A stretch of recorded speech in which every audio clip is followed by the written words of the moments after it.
Bonjour et bienvenue dans la chaîne Géologie.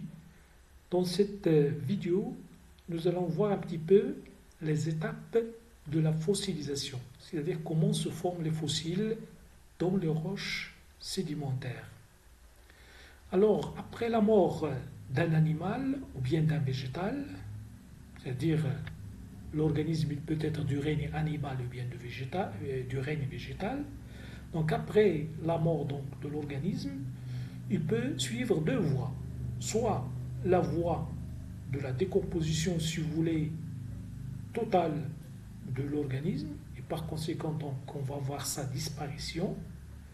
Décomposition généralement se fait par des micro-organismes tels que des bactéries, ou bien par exemple, le dioxygène, par exemple, ou bien par d'autres facteurs climatiques surtout. Alors, au cours donc, de cette voie-là, l'organisme va donc disparaître complètement. La deuxième voie, c'est que l'organisme peut subir ce qu'on appelle un enfouissement rapide et mis à l'abri, si vous voulez, des décomposeurs et de dioxygène. C'est-à-dire, autrement dit, l'organisme va être couvert rapidement, si vous voulez, par les sédiments et par conséquent, donc, il va être conservé, il va y avoir donc une conservation des restes de l'organisme, c'est-à-dire la conservation des parties molles et des parties dures de l'organisme. Alors, à partir de ce moment-là, si jamais on a donc une augmentation de la pression et de la température au cours de l'enfouissement, donc généralement les parties molles ils vont être transformées, c'est-à-dire la matière organique qui compose l'organisme va être transformée en combustible fossile, par exemple le charbon, par exemple le pétrole, le gaz, etc. Alors, ce qui va être fossilisé en général, ce sont donc les parties dures qui forment donc l'organisme, c'est-à-dire par exemple les squelettes, les carapaces, les dents, etc.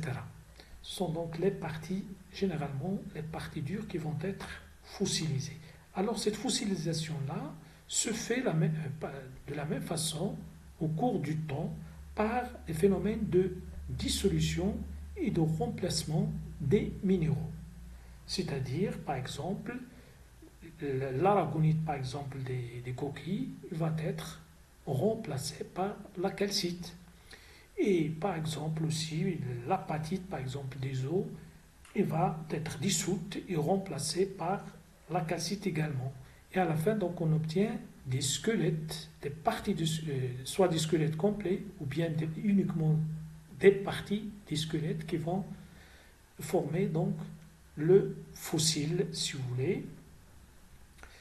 Dans certains cas, on peut avoir également des empreintes des parties molles qui vont être fossilisées, telles que par exemple les feuilles des plantes, par exemple, ou bien certaines parties des plantes, et certaines parties également donc des insectes, par exemple. Je vous remercie pour